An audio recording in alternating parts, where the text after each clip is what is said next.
Chapter 14. We went to see the Cathedral of Notre-Dame. We'd heard of it before. It surprises me sometimes to think how much we do know and how intelligent we are. We recognized the brown old Gothic pile in a moment.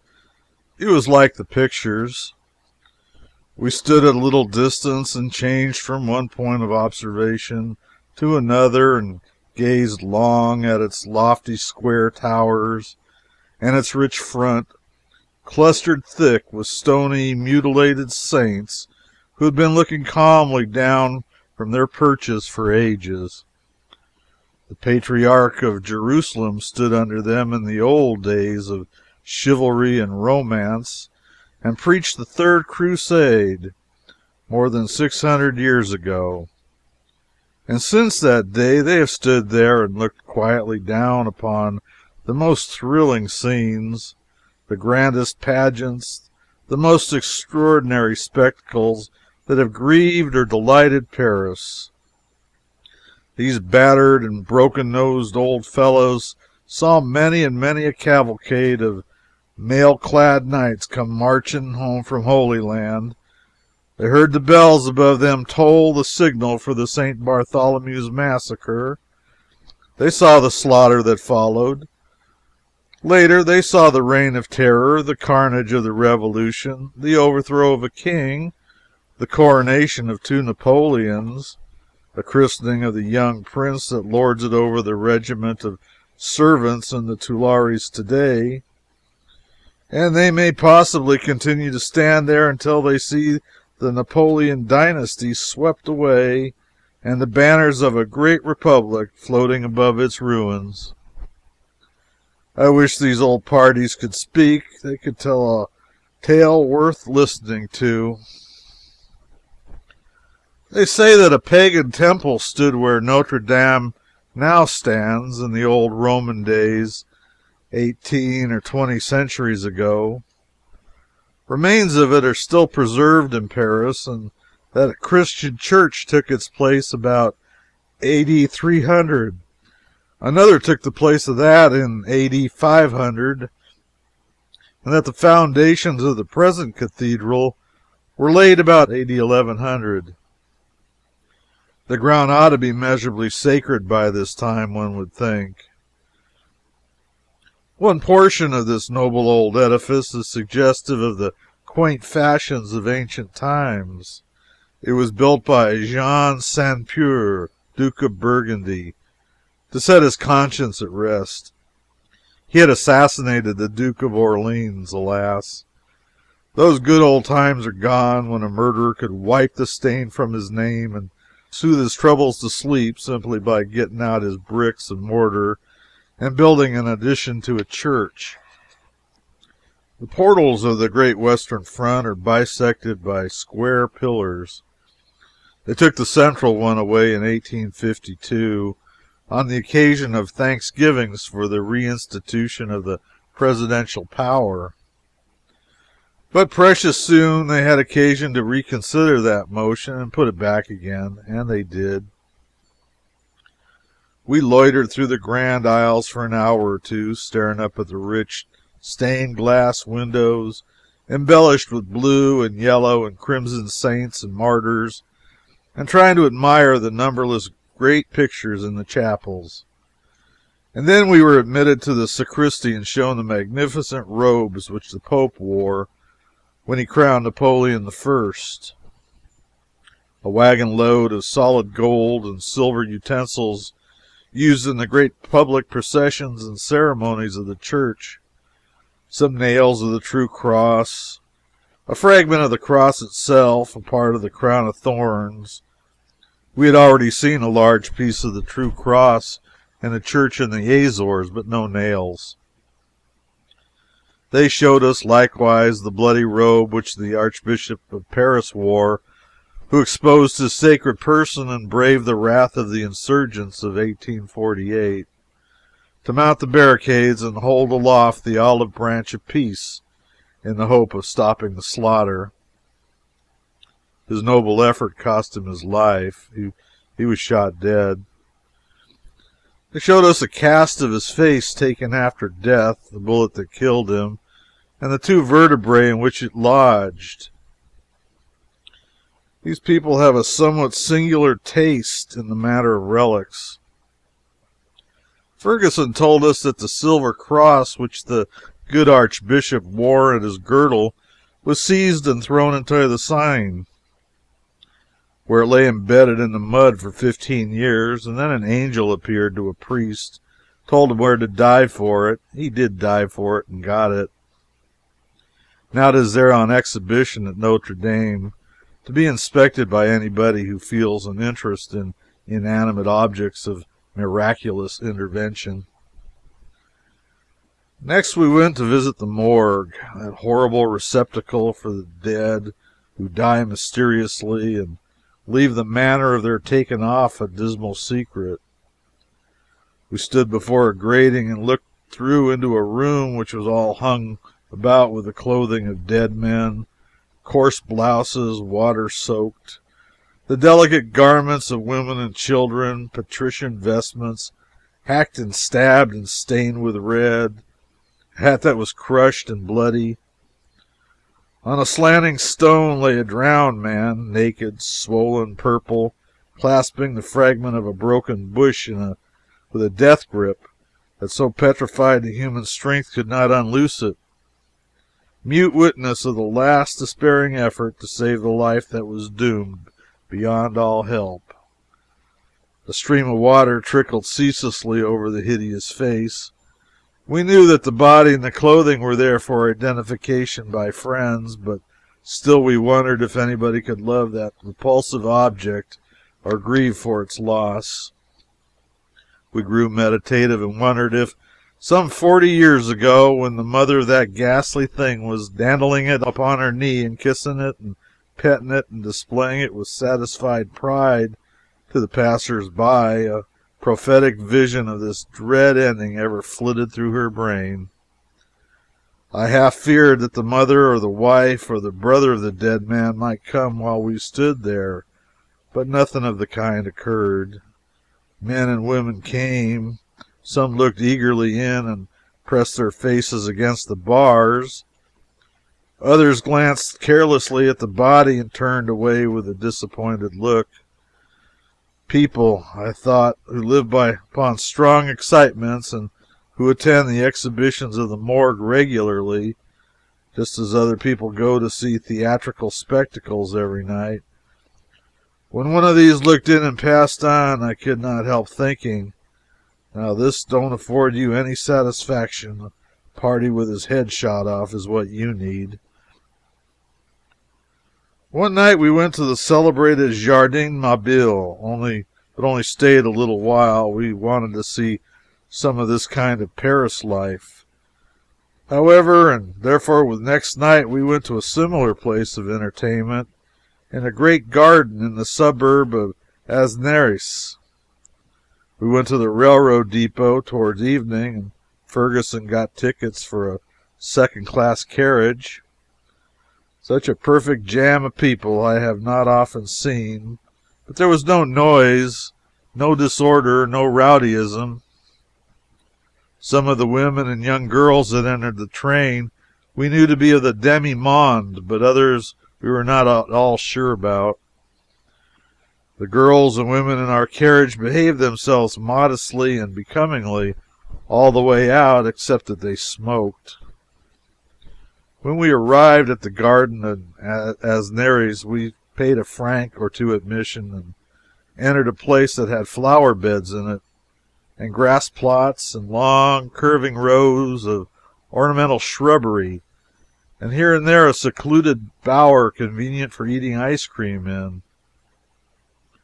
We moved along the sinuous gravel walks with a great concourse of girls and young men, and suddenly a domed and filigreed white temple, starred over and over and over again with brilliant gas jets, burst upon us like a fallen sun.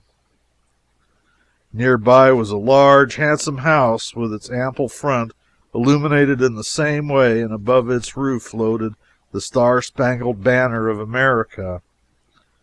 "Well," I said, "how is this?" It nearly took my breath away. Ferguson said an American, a New Yorker, kept the place and was carrying on quite a stirring opposition to the Jardin Mobile. Crowds composed of both sexes and nearly all ages were frisking about the garden or sitting in the open air in front of the flagstaff and the temple, drinking wine and coffee or smoking.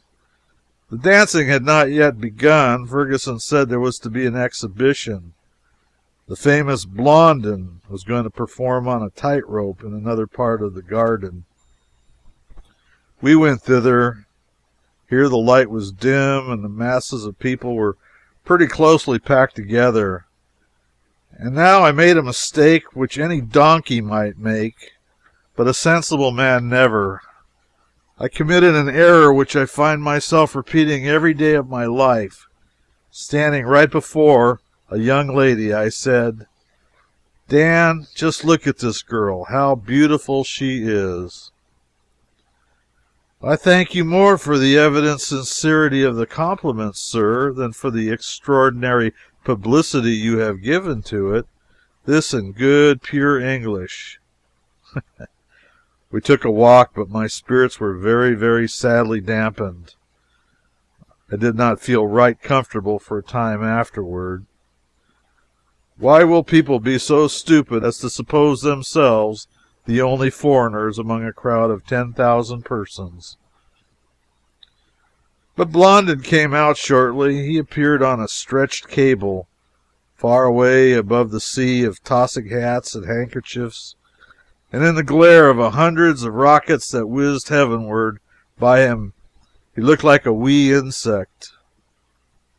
He balanced his pole and walked the length of his rope, 200 or 300 feet. He came back and got a man and carried him across.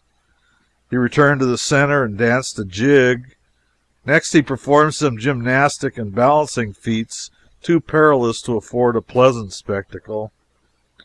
And he finished by fastening to his person 1,000 Roman candles, Catherine wheels, serpents, and rockets of all manner of brilliant colors, setting them on fire all at once and walking and waltzing across his rope again in a blinding blaze of glory that lit up the garden and the people's faces like a great conflagration at midnight. The dance had begun. We adjourned to the temple. Within it was a drinking saloon, and all around it was a broad, circular platform for the dancers. I backed up against the wall of the temple and waited. 20 sets formed. The music struck up, and then I placed my hands before my face for very shame. But I looked through my fingers. They were dancing the renowned can-can. A handsome girl in the set before me tripped forward lightly to meet the opposite gentleman, tripped back again, grasped her dresses vigorously on both sides with her hands, raised them pretty high, danced an extraordinary jig that had more activity and exposure about it than any jig I ever saw before, and then, drawing her clothes still higher, she advanced gaily to the center, launched a vicious kick full at her vis-a-vis that must infallibly have removed his nose if he'd been 7 feet high. It was a mercy he was only 6. That is the can-can. The idea of it is to dance as wildly, as noisily, as furiously as you can, expose yourself as much as possible if you were a woman, and kick as high as you can, no matter what sex you belong to. There is no word of exaggeration in this. Any of the staid, respectable, aged people who were there that night can testify to the truth of that statement. There were a good many such people present. I suppose French morality is not that of straight-laced description which is shocked at trifles. I moved aside and took a general view of the can-can. Shouts, laughter, furious music, a bewildering chaos of darting and intermingling forms, stormy jerking and snatching of gay dresses, bobbing beads, flying arms, lightning flashes of white-stockinged calves and dainty slippers in the air, and then a grand final rush, riot, a terrific hubbub, and a wild stampede. Heavens! Nothing like it has been seen on earth since trembling Tam O'Shanter saw the devil and the witches at their orgies that stormy night in Holloway's old haunted kirk. We visited the Louvre at a time when we had no silk purchases to view, and looked at miles of paintings by the old masters. Some of them were beautiful, but at the same time they carried such evidences about them of the cringing spirit of those great men that we found small pleasure in examining them. Their nauseous adulation of princely patrons was more prominent to me and chained my attention more surely than the charms of color and expression which are claimed to be in the pictures. Gratitude for kindnesses is well, but it seems to me that some of those artists carried it so far that it ceased to be gratitude and became worship. If there is a plausible excuse for the worship of men, then by all means let us forgive Rubens and his brethren. But I will drop the subject, lest I say something about the old masters that might as well be left unsaid. Of course, we drove in the Bois de Boulogne, that endless park with its forests, its lakes, its cascades, and its broad avenues.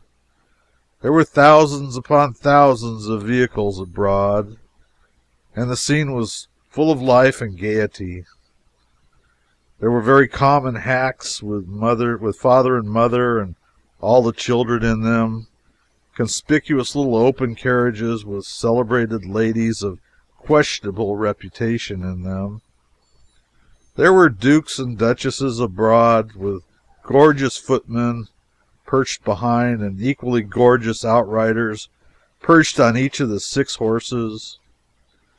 There were blue and silver and green and gold and pink and black and all sorts and descriptions of stunning and startling liveries out, and I almost yearned to be a flunky myself for the sake of the fine clothes. But presently the Emperor came along, and he outshone them all. He was preceded by a bodyguard of gentlemen on horseback in showy uniforms.